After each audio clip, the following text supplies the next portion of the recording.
নমস্কাৰ বন্ধু বান্ধৱীসকল, এই মুহূৰ্তত আপোনালোকলৈ লৈ আহিছোঁ এটি গুৰুত্বপূৰ্ণ ভিডিঅ'। বন্ধুসকল, এই ভিডিঅ'টোৰ জৰিয়তে আপোনালোকক অংগনবাড়ী কৰ্মী, মিনি কৰ্মী আৰু সহায়িকাৰ বাবে গুৰুত্বপূৰ্ণ কিছু তথ্য জনাব চেষ্টা কৰিম। অংগনবাড়ীৰ 21,000 টকা দৰমহা দাবী কৰি প্ৰধানমন্ত্ৰীলৈ দিয়া হ'ল স্মাৰক পত্ৰ আৰু এইবাৰ বাঢ়িব পাৰে অংগনবাড়ীৰ দৰমহা। বন্ধুসকল, শ্ৰমিকৰ নিম্নতম মজুৰি মাহিলী 21,000 টকা ধাৰ্য কৰাৰ বাবে ইতিমধ্যে মহাবিক্ষোভ কাৰ্যসূচী ৰূপায়ণ কৰিছে চিটুৰ জৰিয়তে আৰু চিটু এফিলিয়েটেড কৰ্মচাৰীবৃন্দসকলে ইয়াত সজোৰে প্ৰতিবাদ কৰা পৰিলক্ষিত হৈছে।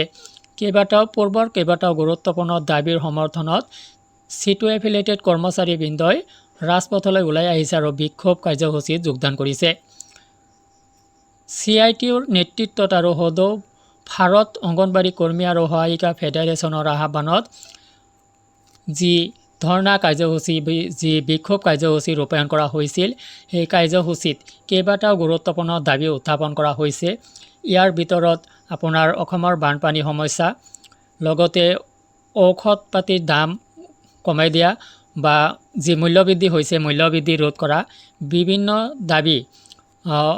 দাবী কৰাৰ উপৰিও তেওঁলোকে শ্ৰমিকসকলৰ আঁচনিভুক্ত কৰ্মচাৰীসকলক মাননিৰ সলনি মজুৰি আৰু মাননি কমেও 21,000 টকা আৰু ICDSৰ সঞ্চালকে দিয়া প্ৰতিশ্ৰুতি অনুসৰি অংগনবাড়ী কৰ্মী সহায়িকাক আদায় দিব লগা ধন আদায় নিদিয়াৰ কথাও তেওঁলোকে ভাষণত উল্লেখ কৰে আৰু বিভিন্ন ধৰণৰ মূল্যবৃদ্ধি ৰোধ কৰা, মাননিৰ সলনি মজুৰি দিয়া, গৰাখহনীয়া স্থায়ী সমাধান কৰা, মূল্যবৃদ্ধি ৰোধ কৰিব নোৱাৰা বিজেপি চৰকাৰ হাই শ্ৰম সংহিতা আইন বাতিল কৰা, এনেকুৱা বিভিন্ন ধৰণৰ দাবীৰ পৰিপ্ৰেক্ষিতত তেওঁলোকে মহাবিক্ষোভ কাৰ্যসূচী ৰূপায়ণ কৰিছিল আৰু এই কাৰ্যসূচীত আপোনালোকৰ বহুতে হয়তো যোগদান কৰিছিল।